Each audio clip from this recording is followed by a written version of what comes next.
So news is coming in that a Georgetown University student from India, Badr Khan Suri, has been detained by US immigration authorities and, of course, pending deportation because of his pro-Palestine views and his links to an individual with links to Hamas, which is, of course, the militant group that rules Gaza. Now, this is an important development that has come to light in just the last couple of hours. We're going to break it down for you, understand what exactly the news is, what exactly it means, and why exactly this sort of decision has been taken by the Trump administration. So let me just start with the basics. Badr Khan Suri is a postdoctoral student at Georgetown University.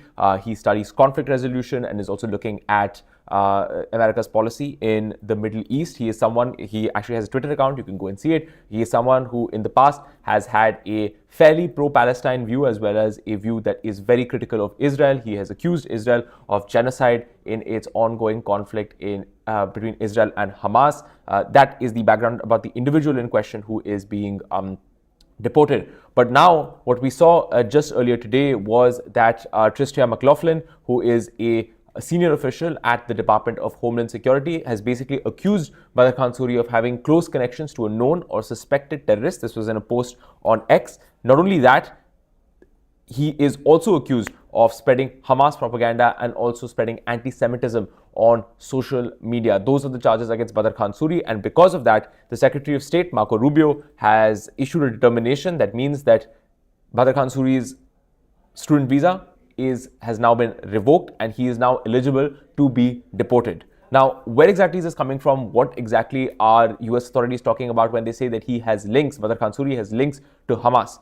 It really comes from the fact that Badr Khan Suri is married to a Palestinian who is a United States citizen. Her name is Mafez Saleh, and she is the daughter of Ahmed Youssef, who is a former deputy foreign minister under the Hamas government. He has not been in office for some time, but he was a senior political advisor to Ismail Haniyeh, who was the political chief of Hamas, who was killed by Israel in 2024. He was assassinated in Tehran, as some of you might remember. So, so Badr Khan Suri's father-in-law was a senior advisor to Ismail Haniyeh, was a deputy foreign minister under the Hamas government, and then subsequently left the government of Hamas. But he remains a prominent figure and a senior Hamas leader, and because of that, because of Badr Khan Suri's familial connection to Ahmed Youssef, we can presume that that we have seen this move to deport Badr Khan Suri. At this point in time,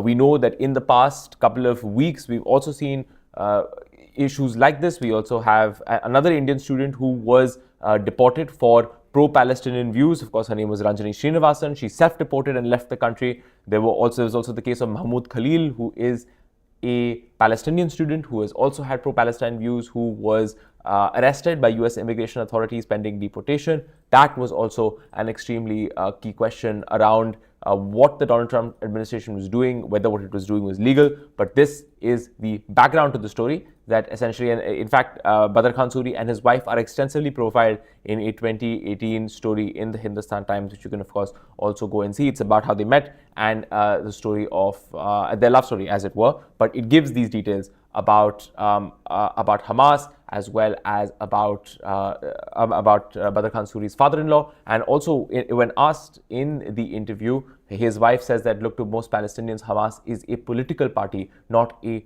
terrorist group, which is a refrain that you will hear often from people who are, of course, who have a pro-Palestinian view. So this is exactly what's happened at this point in time. We have not heard any statement from the Indian government at this point in time, but we can assume that we will see something very, very soon. What we also know is that the university, Georgetown University, where he was studying, has come out and has said that we are not aware of Mr. Suri engaging in any illegal activity whatsoever. We have not received any reason for his detention, and of course, they also support their members, the right of their students to express their views freely. They do not believe that he was in any way a danger or a threat to the community, the student community at Georgetown University more generally. So that is what is happening in terms of this particular story, but we also have to ground it in what is happening more generally. We know that Donald Trump and his administration have taken a very, very hardline view against pro-Palestine forces in the United States. Their view is that these are often apologists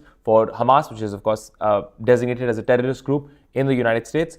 So they're saying that not only are they working for Hamas, they are spreading Hamas propaganda, they are also working against established United States policy, which is to support Israel as it ramps up its conflict in West Asia.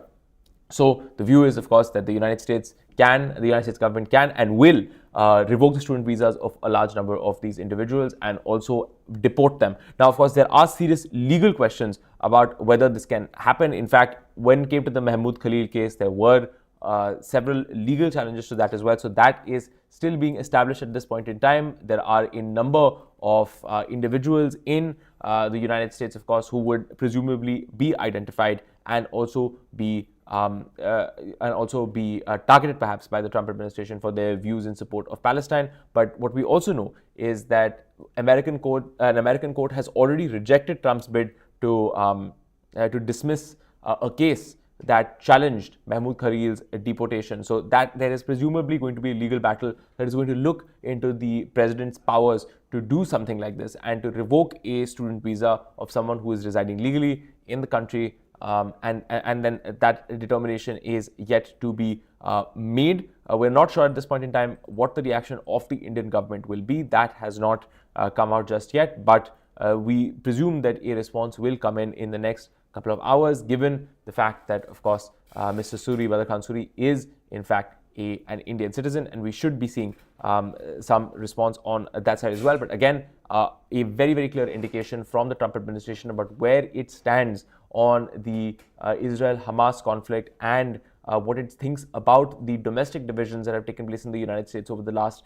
2 years on this conflict. Remember, our viewers need no reminding that over the last really year or so, this is a conflict that has deeply split the American public. You have seen across university campuses strong protests against Israel and for the Palestinian cause. There has been severe criticism of the US government's handling of this entire crisis. You might also recall that Kamala Harris, one of the main reasons why in particular counties, particularly that were Muslim American dominated, one of the reasons why she suffered a great deal electorally was because the Biden administration was seen to have greatly supported the policy of Benjamin Netanyahu and the Israeli government in its war in Gaza. That, of course, now has led to the rise of Donald Trump, and Donald Trump has been even more pro-Israel in his view and is cracking down on pro-Palestinian voices in the United States. It is, of course, also saying that there are links to Hamas as well as other militant groups, as well as their charges of spreading anti-Semitism online. That's